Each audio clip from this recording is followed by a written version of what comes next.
Immediately what comes to mind is Holy Communion. Right? By communion we mean something more.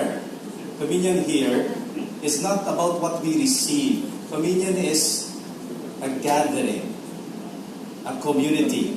Alright, but that's a community. Communion is something more, something deeper. You can have kasi a community without having communion. Communion is something deeper. Communion is when you come together with one heart and one mind. The Greek word is so much better. The word is koinonia. Alright, shall we say this together, all together? Koinonia. Yung koinonia would have two dimensions. The vertical dimension and the horizontal dimension. Vertical and horizontal. And when you have talk about the vertical dimension of the koinonia, then this is koinonia with the Lord, with God. Vertical, horizontal now, koinonia with others. Of course, it's so obvious. What is formed by the two lines? You form the cross. This is sense of communion. A feast servant is so aware, keen, sensitive about koinonia with God. But at the same time, is also aware that he or she is living koinonia with others. Two senses of that communion. Let's begin with the first, koinonia with God. This is what the feast is all about. To be closer to God. I'd like to work on this. John 15, 1 to 10. Let us be inspired by this. You know, there are 7 I am statements of Jesus in the Gospels. Mabubuo ba natin yung ito? I am statements. Go. I am the bread of life. Right. I am the way, the truth, and the life. 5 more. I am the vine, you are the branches. 4 more. I am the good shepherd. I am the good shepherd. Yeah. 3 more. Living water, not so much. I am. You are the potter, I am the clay. It's not God saying that. It's Jeremiah saying that. Right? 3 more. I am the light of the world. Yeah. 2 more. I am.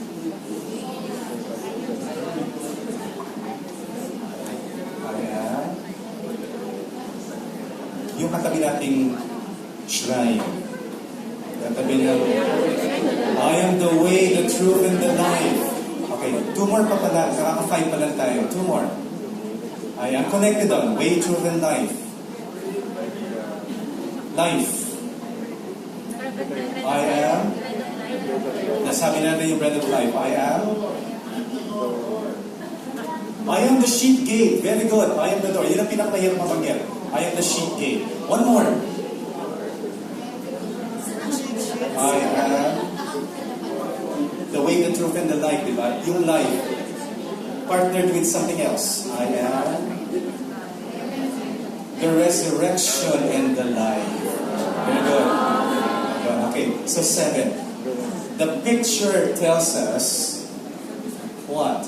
This is the I am statement of Jesus. I am the true vine. You are the branches. I am the true vine. You are the branches. And we get to hear Jesus say this.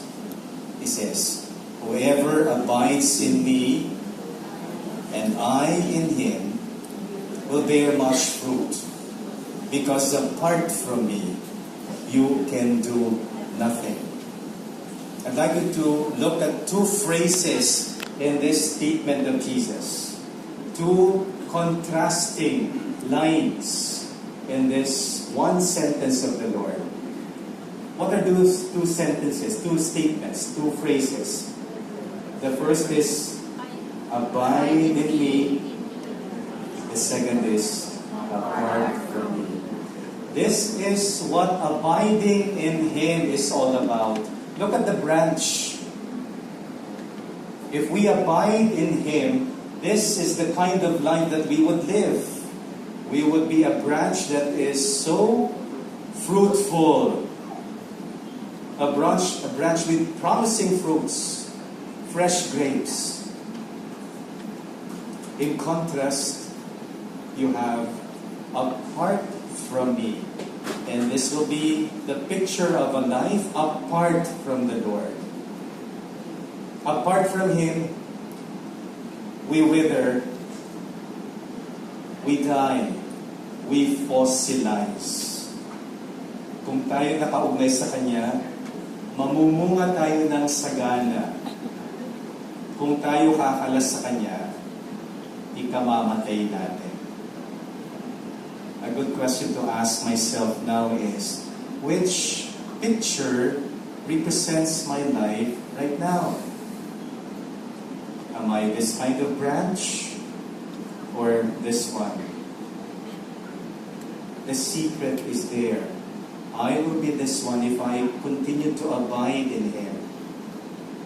I will be this one if I am apart from Him. Kamusta na ang buhay ko bilang feast servant? Namumunga pa rin ba ng sagana? Time was when I was considered the favorite pasta of the feast. Sarap ng favorite pasta. That was my first year as a servant. But after 2 and 3 and 4 years, ako, dry sotanghon na. Ano na nangyari? Parang malaki ng change. Favorite pasta, tas naging dry sotanghon. Dati ang turing sa akin, I'm the ace of the feast. Pag naglalaro ka ng cards, tapos yung hawak mong baraha, alas, ay, sigurado na yan. Pag binagsak mo yan, panalo ka na. That was how I was before. In my first year of being a servant, after years of serving, ano na ako ngayon? Joker.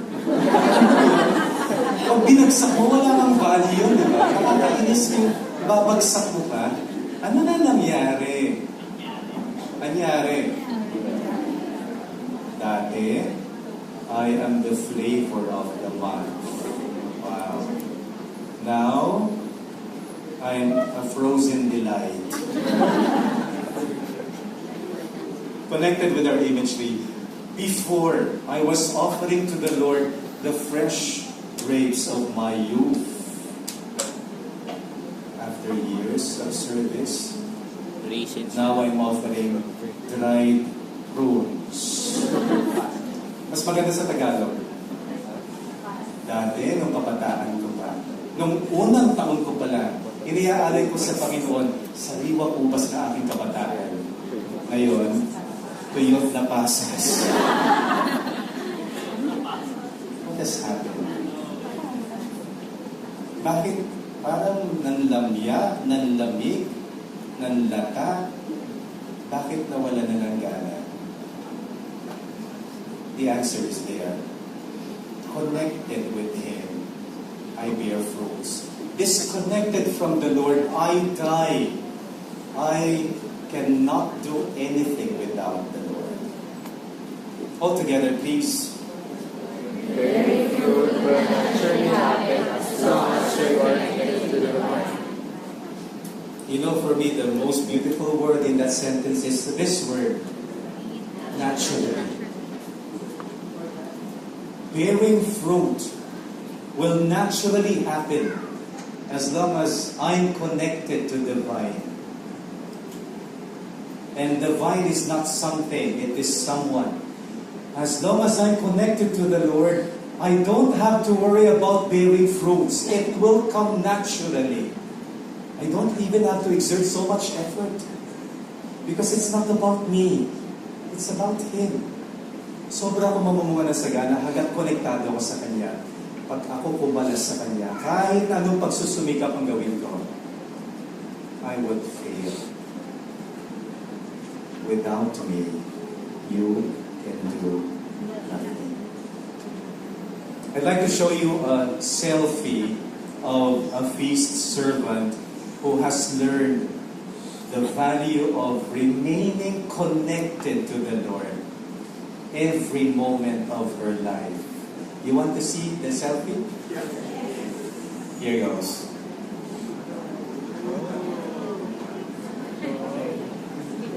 This would be your picture as long as you learn the art of koinonia with God. My dear friends, we are here not just to serve. We are here to be friends of the Lord. And friendship means greater, deeper than servanthood. Tinaas niya na yung level natin eh. He did that during the Last Supper. What did he say? I no longer call you servants. I call you friends. So while we serve Him, while we try to bring people to Jesus, closer to Him, we would have to do it ourselves, first and foremost. Tayo muna. At kung magagawa natin yung we get to be so connected to Him, connecting other people would come so naturally. Because we become false endorsers if we are not using the product that we are advertising.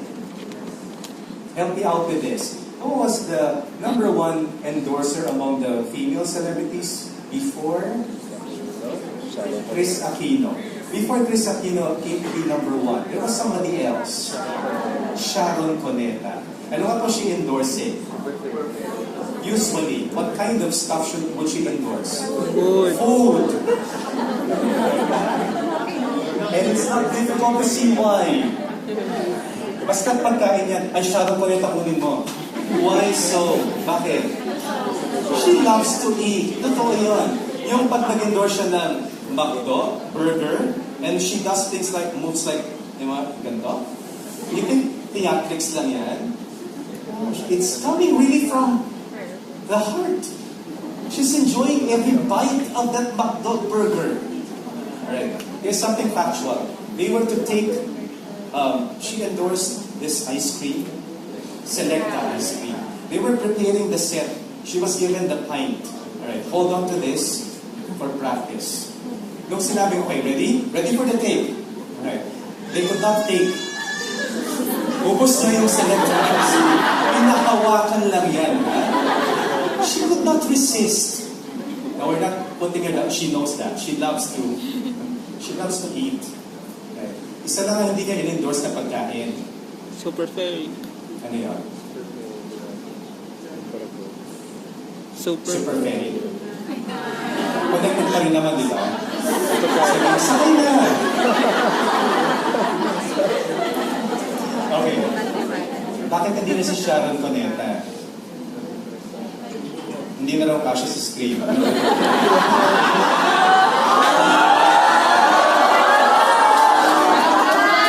Tukaw lang po. May nasaktan, sorry. May nasaktan. Alright, let me ask you, bakit si Chris Aquino ang naging number one na? Beauty? No. Popularity? No. Is it because she is the sister of the president? No. Why Chris Aquino? She's honest. Honest to a fault. What she thinks is what she says. Totoo siya. She's true. She's frank. Brutally frank. She's supposed to put the contestants in good mood, comfortable, okay, before the contest starts. And she goes like, uy, alam mo, yung earring mo hindi bagay sa dress mo. Ganun ba? Ganun ba? Offensive talaga yun. Think about this. Who else? Yan.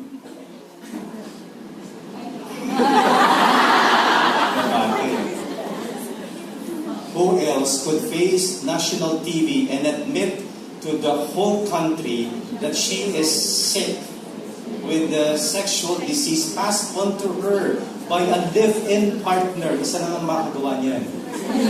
Give it to her. So when she says, this product is good, you've got to believe her. She's telling the truth. There was one endorser, male celebrity, who endorsed a cigarette. It was a 30-second commercial. And he says in the commercial, smoke more. They showed it first day. The second day, they had to pull out the advertisement. It didn't work. It failed. Why? Because everybody knows he's an athlete, and as an athlete, he does not smoke. And so he says, smoke more. This is not true. This is a false advertisement. Who won? Fake. Huwag natin sabihin yung pangalan, ha? Huwag natin sa pangalan Richard Gomez. Come to the feast. I enjoy being here. That would be seen, not only in the words that we say, but in our life, in our disposition. I have found the Lord. That would have a very powerful effect if that is true in our lives. I am loved, and so are you. These are powerful words if it's coming from a person who is so connected with the Lord. In fact, we don't have to say that at times. You've got to believe me. If I abide in Him, bearing fruit will naturally follow. Mamumunga tayo ng sagana. There's another dimension to communion.